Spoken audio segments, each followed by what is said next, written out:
I'd like to give you a riddle. The riddle runs like this. This thing all things devours, birds, beasts, trees, flowers, gnaws iron, bites steel, grinds hard stones to meal, slays kings, ruins towns, and beats high mountains down. I wonder if you worked out what this terrible thing is. Well, the answer is time. Time is that which grinds mountains down and destroys steel and slays kings. It's something that we're all subject to. No matter what else comes and passes away, time is always there. I want you to imagine that you had a bank that every morning gave you £86,000, and you had to spend that money before the day was out, because whatever you did not spend would be taken away from you. I wonder, how would you spend that money? You'd want to make sure you spent every single penny, wouldn't you? If you knew that it was going to be, whatever was left was going to be taken from you at the end. Well, we do actually have such a bank. We're given 86,400, apparently, seconds every day to use as we will. But we can't get that time back. Time is a very precious thing, isn't it? It's very important how we choose to spend the time that has been given to us. Psalm chapter 90, verse 12, which you'll find on the front of your sheet, says this. It says, Teach us to number our days, that we may gain a heart of wisdom.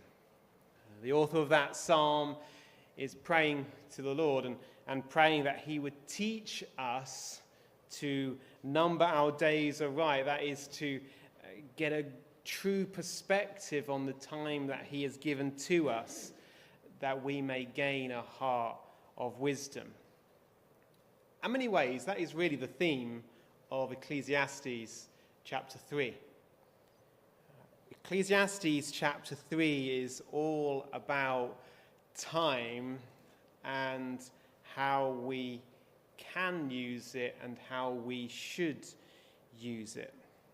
And what I want to do this morning is just take three observations from this chapter, which will hopefully help us at the beginning of this new year, 2026, as we work out what to do with the time that God has given to us.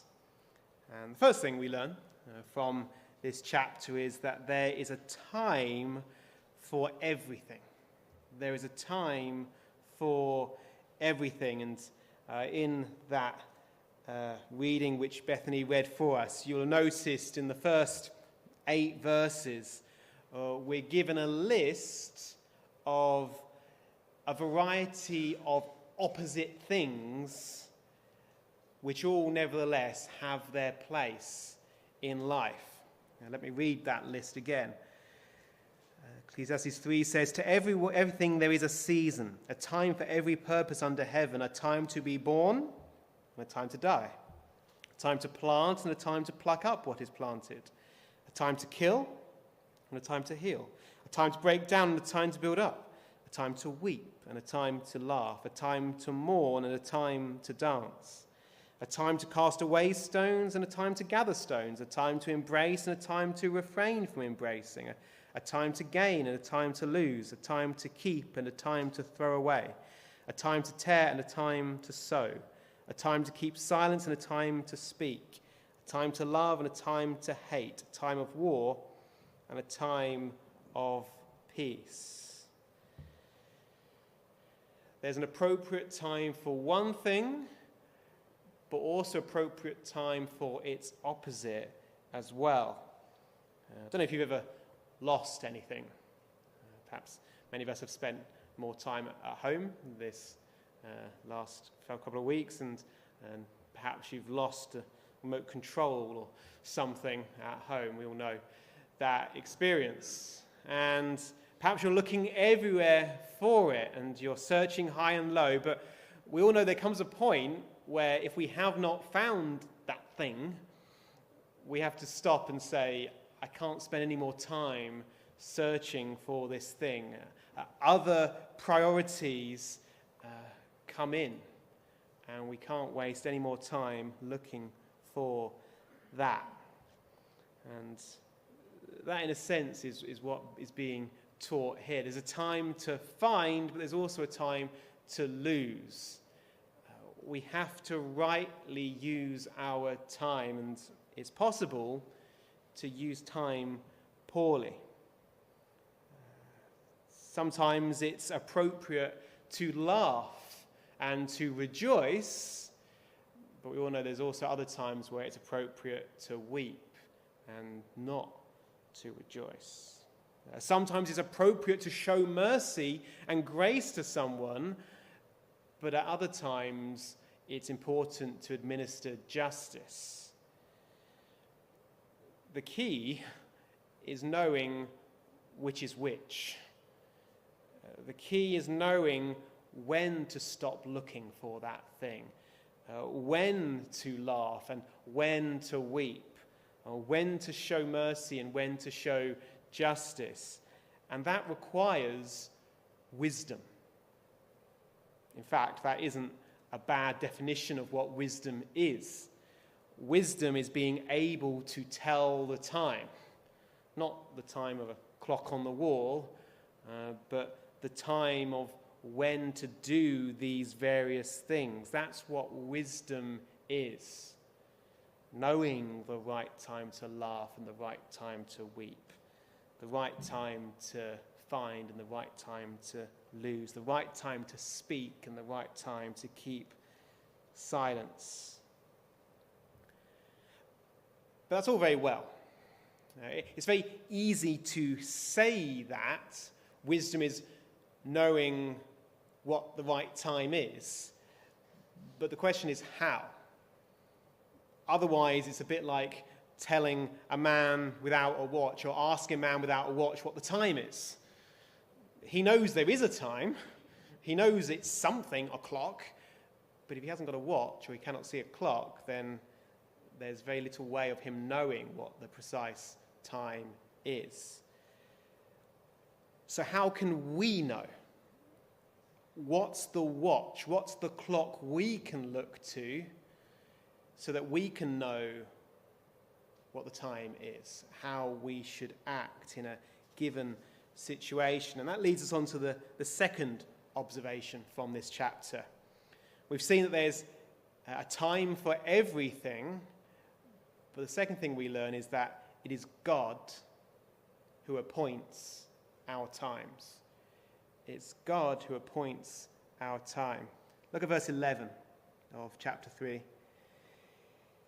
We read, He, that's God, has made everything beautiful in its time. God has made everything beautiful in its time. If you ever read the Tolkien's book, The Lord of the Rings, you know towards the end of that book, the wizard Gandalf says to the hobbits that not all tears are an evil. Not all tears are an evil. None of us want to weep, but sometimes weeping is appropriate. Sometimes weeping is beautiful. That seems to be the sense in which the preacher in Ecclesiastes is saying this now. It's like God has made everything beautiful in its time. God has ordered everything such that all these opposite things fit in their place and they have their appointed time. And if we want to know what the appropriate time is, we need to look to Him. We need to know Him because God, if you like, is the great clock of the universe. It is his character, his nature, which determines what is right and what is wrong. This is why, by the way, the book of Proverbs tells us that it is the fear of the Lord which is the beginning of wisdom. In other words, if you don't fear God, and that word fear, don't think of it in the sense of terror, but think of it in the same as healthy respect and awe and reverence. If we want to be wise, we have to have a healthy appreciation of who God is and what he has done and what he is like. And if we have that, if we listen to what God says, and if we know him, we will know better how to live appropriately in this life. We can only know wisdom by heeding God, who is the author of time itself. Now, perhaps that sounds simple.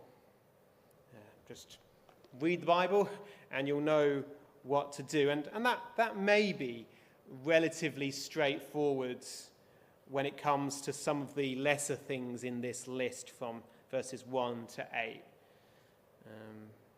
Perhaps it's fairly obvious when we should stop looking for something. It's time to go to work. We've got a family to feed.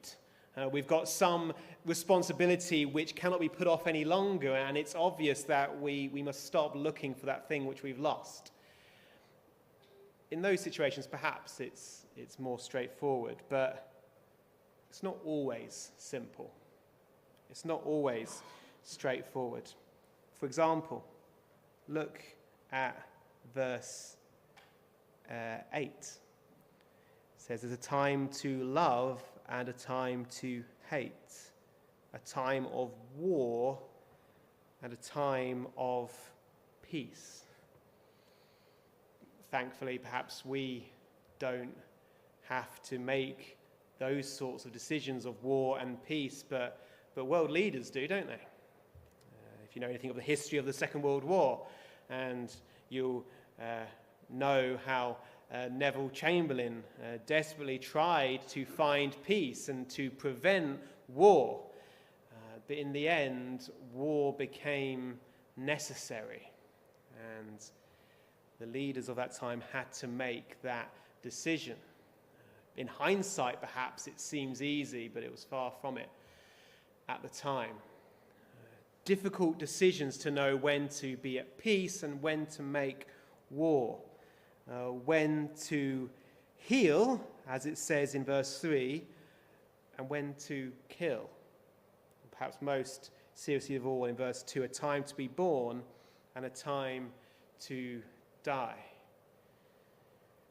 These are big things, big decisions that we may be called on to make.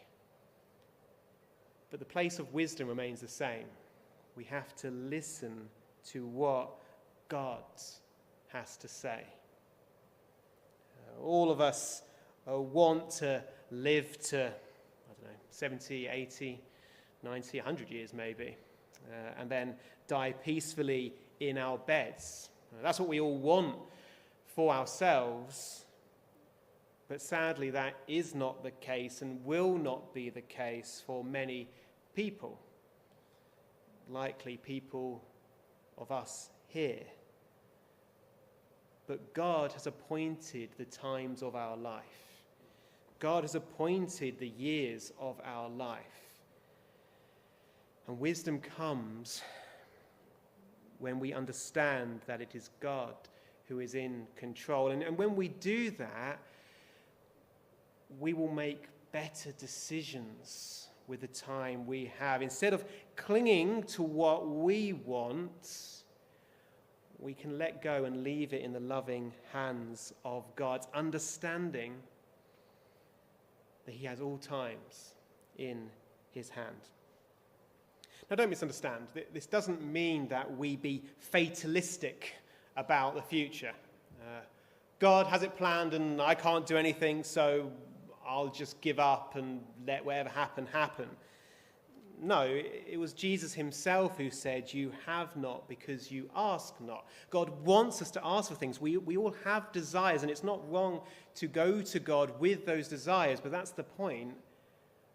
We go to God with those desires, hoping he will say yes, but content if he should say no. That's the key to living well. Our lives must be lived in a hopeful trust of God. Hopeful, so we pray. We ask God for good things. We ask God for the things which we think will be best for us in our lives and in the lives of others. But we do it with trust, knowing that if he says no to those things, that he knows best, because God makes everything perfect in its time. And that requires courage, doesn't it? None of us naturally want to do that. Naturally, we want to cling to that which we desire most. But the path of true contentment, the path of true joy and indeed of peace, is actually understanding that God knows best. We see this even in the New Testament, don't we? You remember when Lazarus was sick and Mary and Martha, his sisters, sent a message to Jesus saying, come quickly, our brother, the one who you love, is sick. Come quickly and heal him. They were full of hopeful trust in Jesus. But Jesus delayed. He waited for 4 days or 3 days. And in the more than that actually, and then in the intervening time, Lazarus died. And only then did Jesus journey down to Bethany, where Mary and Martha were. And when he arrives, they come to Jesus and they say, if you had been here, our brother wouldn't have died. They didn't understand. They were sorrowful. They were weeping. They couldn't understand God's purposes. But Jesus said to them, don't be afraid. Lazarus will rise. And Jesus rose Lazarus from the dead. Jesus had purposes that Mary and Martha could not understand, and it worked out better for them in the end. And the same is true of us. We can come to God with our requests, with our desires, but at the end of the day, we have to leave those desires at God's feet, trusting that he knows best, because God makes everything beautiful in its time. That's the second thing we learn.